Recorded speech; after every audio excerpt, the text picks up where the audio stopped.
Welcome to the POMcast with Steve Willis, your independent, unbiased, and unbought source for Ole Miss athletics. Good morning, good morning, good morning. October 26th, 2020. It's a Monday of Vanderbilt week. We will get on to them later on this week, but today we're still looking backwards. We're not supposed to really look backwards, but Monday is all about the truth. And we're going to get into our bubbling quarterback situation that we are currently happening, that we can still pull out of. But it's trending like a change is going to come in the next couple of weeks, unfortunately. So, before we get started with that, you can follow us on Twitter at @TheStephenWillis and at Positively. You can like us on Facebook at facebook.com/POMcast or join our Facebook group at positivelyolemiss. You can hit us up on our YouTube channel at positivelyolemiss. Hit the bell for notifications. That will serve you well in the coming months. And also hit us up on Twitch at positivelyolemiss, all one word. If audio is more your thing, and right now with this being basically an audio-only podcast, it is. You can catch us on Apple Podcasts, Google Podcasts, Spotify, Stitcher, SoundCloud, iHeartRadio, TuneIn Radio, and Pandora. Those are the places we are in at the moment. We are where you are. We'll never ask you to go to a second location. We'll never try to extort money from you. We understand times are tough, and it's better if you can keep it. And that shouldn't be a block to you following your favorite sports team. That's the way we think at Positively Ole Miss. Again, thanks for joining us on this Monday. We have a lot to get to, and during my morning walk, in which I normally do, 8 to 10 miles a day, just to think. It allows you to think a little bit better. It makes you feel a little bit better after you went through what I went through. I started thinking about JT Snow. Does anybody remember JT Snow? He was a first baseman for the California Angels about 1993-ish, 1992-ish, somewhere in there. And the first 10 to 15 games of the season in his rookie campaign, he hit 10 home runs. After his first 10 games, or 10 home runs through 10 to 15 games, he hit like 5 for the rest of the year. And I think that is probably what has happened here. Whenever we all started, there was no film of what was going to happen. There was no way to take advantage of the quarterback's mindset. And once film came out on him, people started defending him a certain way. And Arkansas showed the way. Auburn continued. I think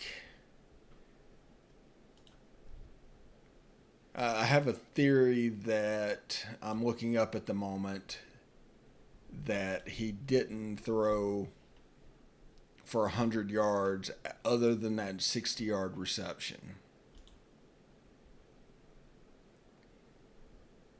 And that's true. There's a 60-yard covered bust by Auburn where Kenny Yeboah went down the sideline. He ended up 16 for 27 for 154. But take away that coverage bust, and he's 15 for 26 for 94 yards. That's about, 5 yards of completion, maybe? The team ran for almost 300. And if people are going to attack him that way, to where our pass game is completely ineffectual, completely taken away, the quarterback's going to have to be a runner. And he was today. Matt Corral ran for 88 yards.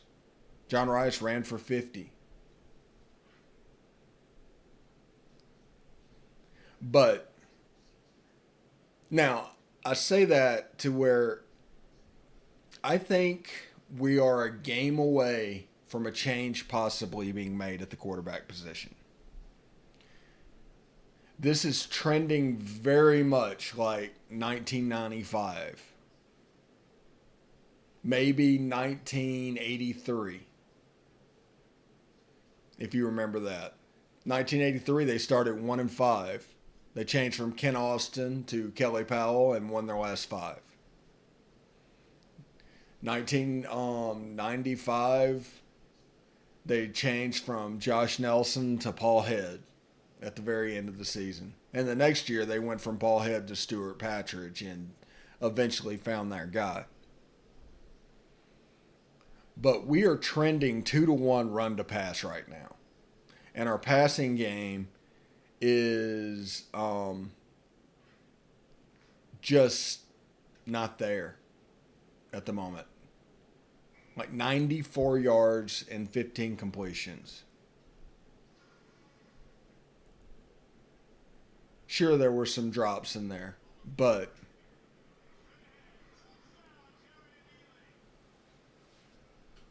if you look at it, it's going to be difficult. I think a JT Snow situation has happened. Once video got out on what he was doing, and I think Ole Miss was doing what he did well. Now, Ole Miss has an expansive playbook. I mean, every pass has a run, every run has a pass. I mean, it's completely expansive. And you have a situation to where if you're doing the positive things and you're moving over to what he doesn't do well, all of a sudden he's not the best fit for. That could happen. And you could have a situation to where a quarterback changes this year, and then next year at the end of the year, a quarterback change happens again. That's completely plausible. But decision making is going to be the most important thing moving forward. When we come back, I'll tell you how he can pull out of it. It's Monday morning POMcast. Stephen Willis, thanks for listening.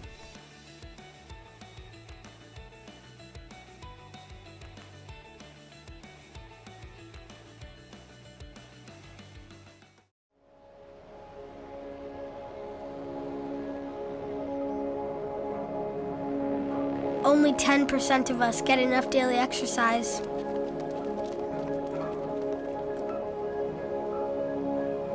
And that number is dropping.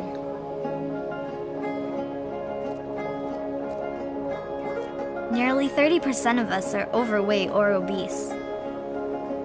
We spend 6 hours a day in front of a screen.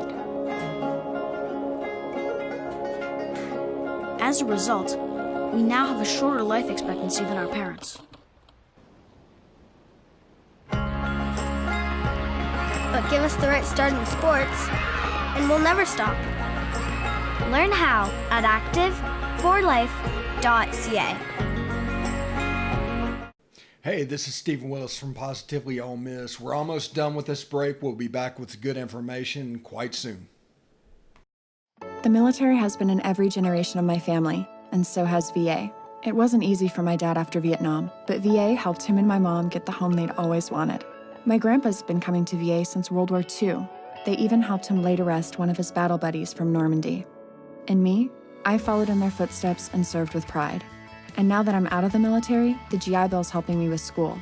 Every generation of my family has served, and VA has served us all.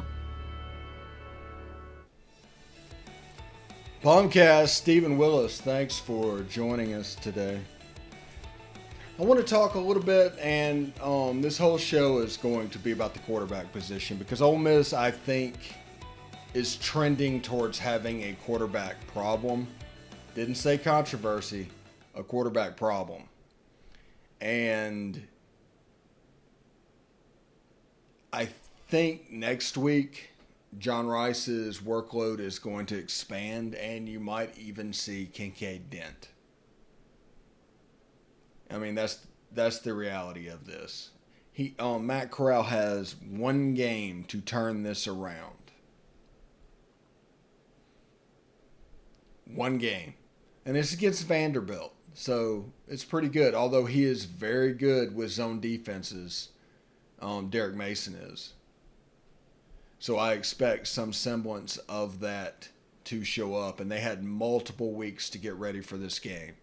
So they are going to be game planned to a T. So I really want Matt Corral to succeed, and I want him to get it. But this, like I said in the first segment, looks a lot like JT Snow.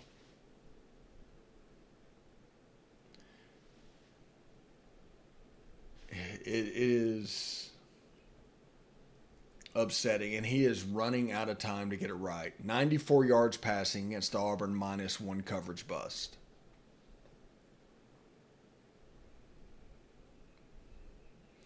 He ran the ball often because windows were so tight he didn't have the confidence to do it. And all season, we talked about this coming into the season, that you should celebrate the positives and ignore the negatives. We've said that. We also called this a 10-game developmental season. You have to use it like developmental. So Lane Kiffin needs to use these 10 games that do not matter to determine his roster for next year. If Matt Corral's that guy, that's fine, but he needs to prove it. He needs to get back to making plays. He needs to get back to hitting receivers. He needs to quit throwing it to the other team, especially in the red zone. We can't turn the ball over in the red zone. That's 3 turnovers in 2 weeks in the red zone. That's not possible. I mean, you can't win that way. It's just not possible. So, moving forward, what do? Well, we're obviously going to be a 2-1 running team. It's going to look like 2017. Now, if you watched Boot Camp the Offense, we went through all of this. Went through everything. Nothing is a surprise. There's been Daniel Parr possibilities since the beginning, and we've brought them up.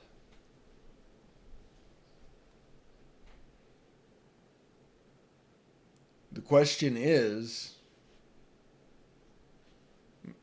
can you develop what you have?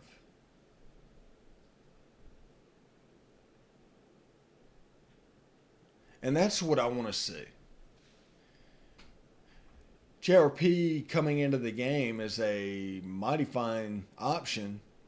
You got to run both phases of the offense, or it comes into exactly what everybody was going crazy about last year, and that is Matt Corral throwing the ball and John Rice running the ball. You put John Rice in the game. Everybody wants to know why play John Rice there? Why put him in? Because you can trust John Rice.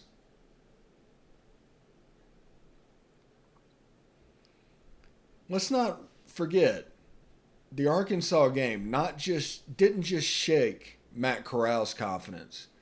It shook Lane Kiffin's confidence and Jeff Lebby's confidence in Matt Corral. That's why John Rice played. That's why he entered the game. And then having a quarterback making mistakes again, the next game will be a little bit less confidence in Matt Corral. That's the way this works. I mean, we're playing Vandy, who is COVID depleted, Saturday. If Matt Corral struggles that game, it's over. People need to understand that. It's over. There's no coming back from that.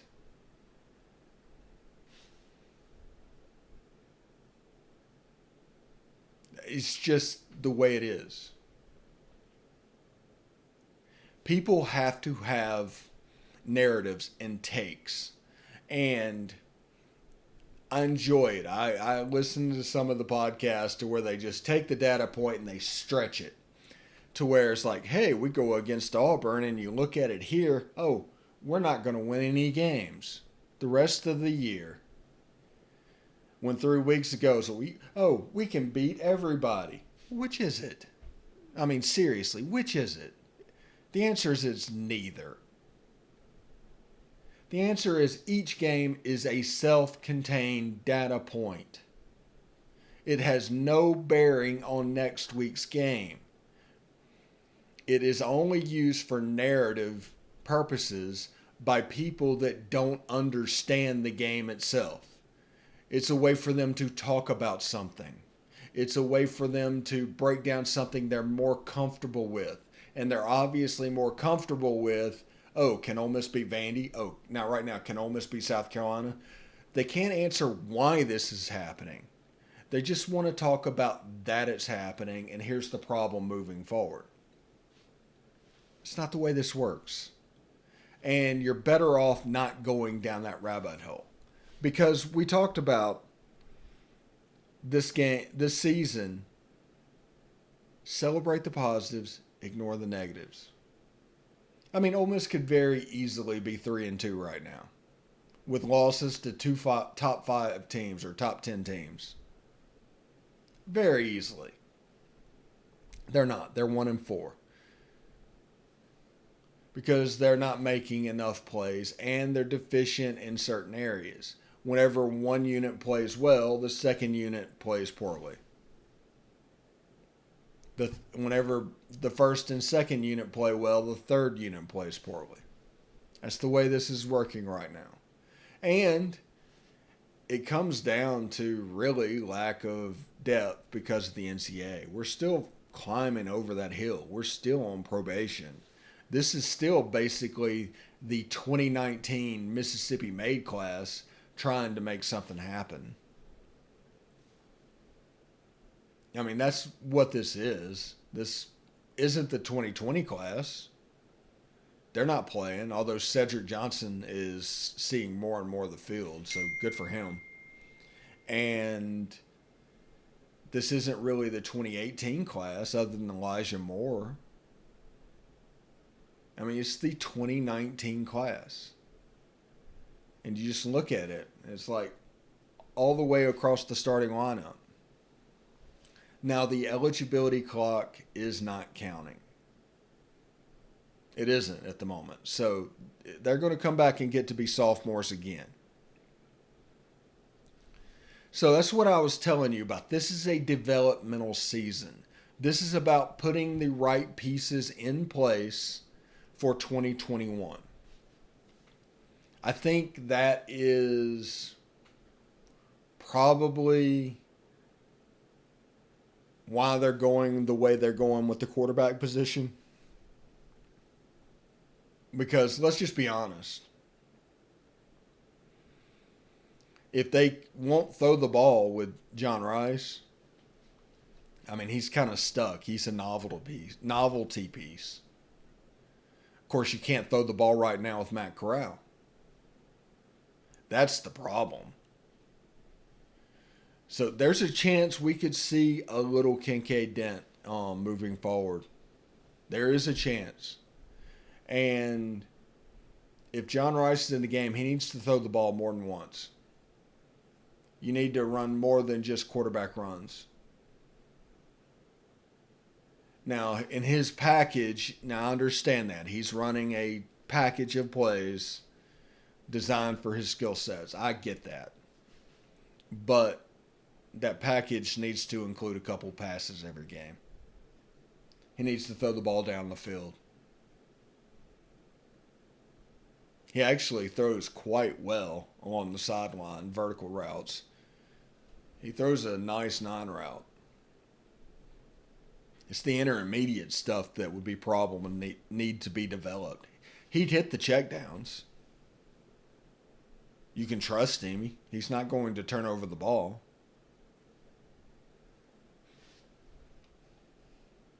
Ole Miss is a game away from having just a quarterback problem. Not going to say controversy because there's nobody yet that I've seen can run this offense as well as Matt Corral. But right now, Matt Corral is broken. Arkansas broke him.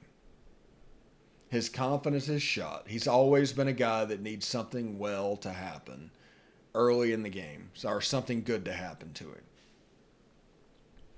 And when it doesn't, he kind of spirals. I talked about the Steve Sachs thing on the flare pass and things like that.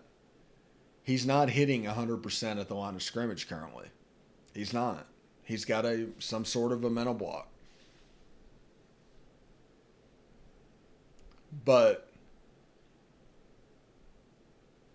you just have to see. There's a chance, and I am dead serious about this.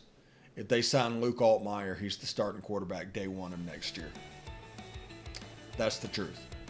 All right, segment 2 in the books. POMcast, Stephen Willis. Stick around. Lions next.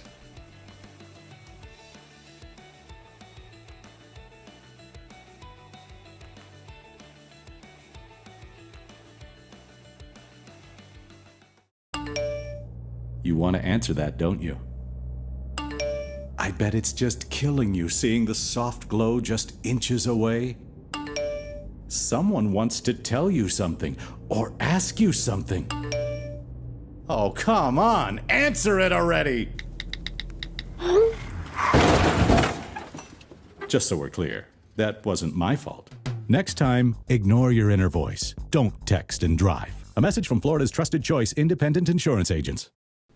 Hey, this is Stephen Willis. I just want you to stick around a little longer. We're going to get back to the podcast right after these messages. Tonight, nearly 40,000 veterans across the country are homeless. These men and women have pledged to serve our nation, and now we must serve them. Landlords across the country have helped make significant progress in reducing veteran homelessness by making housing available, but there is more that we can do to bring our veterans home. Visit www.va.gov/homeless to see how you can get involved. And if you are a veteran and you are experiencing homelessness, please call 877-4AID-VET. Thank you. POMcast, Stephen Willis. We got lines. These are the SEC lines this week. 6 games are scheduled this week, and a lot of blowouts are expected. Doesn't necessarily mean they'll show up, but they are expected. Georgia at Kentucky. Georgia is favored by 13 points over the Kentucky Wildcats. We talked about Georgia. Georgia's another team that has a quarterback problem. It might be time to go to the other guy. Kentucky just did not have it. Elijah Drinkwitz put them down this weekend, and he's obviously heading the right direction with that program. I mean, it's kind of impressive.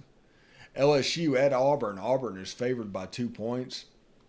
LSU, even though they blew out South Carolina, I think that was more of LSU getting to see a pro-style offense, which Mike Bobo ran. And they just played man instead of just making the freshmen beat them. So Terrence Marshall had a day. So Auburn is favored by 2 currently. Bo Nix. They did not wake up offensively this weekend, but that their awakening is coming, and people need to be ready for that because Auburn is going to get better. It's not doom and gloom, but there are 3-1, something like that, and they should be 1-3. It's crazy the SEC is giving them 2 games. Ole Miss favored by 18 at Vanderbilt. Again, we talked plenty of times in this game, or in this podcast, that Ole Miss is a game away from having a quarterback problem officially. This feels like JT Snow. I've said that all 3 segments in this podcast. It just looks like film got out and people learned how to play the kid. Now, the kid needs to rebound, and I don't know if he can. He might be something that can do something well, but doesn't have the ability to adapt and do something else well. I don't know. I'm rooting for him. We'll see Saturday. Mississippi State at Alabama. Alabama is favored by 33. Seems like a lot of points. But right now with the air raid and a three-star true freshman quarterback, it may not be too high of points. Arkansas at Texas A&M. Texas A&M is favored by 15. That feels like that number is a little bit too high. And Missouri at Florida. Florida is favored by 15. And I'm looking forward to Missouri. I want to see them play. They had a fantastic game plan. Kentucky had the ball 36 plays in the whole game. It was a throwback to 1983 football. It was amazing. But 36 plays for the whole game. To put that in perspective, that's about a half. If you were having an average game, if you're having a good game, it's about a quarter and a half. But that is your lines from this weekend. Georgia minus 13, Auburn minus 2, Ole Miss minus 18, Alabama minus 33, Texas A&M minus 15, and Florida minus 15. All double-digit lines except for the LSU-Auburn game, which I do not believe in LSU at all at the moment. But if they're not careful with Chad Morris, if Auburn doesn't break out, I worry that just Auburn doesn't have the weapons to take advantage of just receivers running free. I mean, honest to goodness truth. So, last week of early voting, go out and vote. Let your voices be heard in states where early voting exists. I do not believe it exists in Mississippi, where a lot of you are listening to. So wait until Election Day, go vote, but be sure and mask up because we are in the middle of a thing when it comes to COVID, and it's affecting our sports currently. Who knew that sports would be the canary in the coal mine for this? Now we're having a record number of cases, and hospitals are filling up and auxiliaries are getting into. So just be very careful voting, because no vote is worth an ICU bed. No vote is worth going through that. Yeah, if you have an opportunity to absentee, do it. But if you wait until Election Day, now we're probably, let's see, what are we, 9 days away, 8 days away? It's trending to really be spiking on Election Day. Like, there's a chance we could be over 90, 100,000 cases per day. So if you take that and go back about 14 days, there's a chance you're going to be standing in line behind somebody that has it, in front of somebody that has it.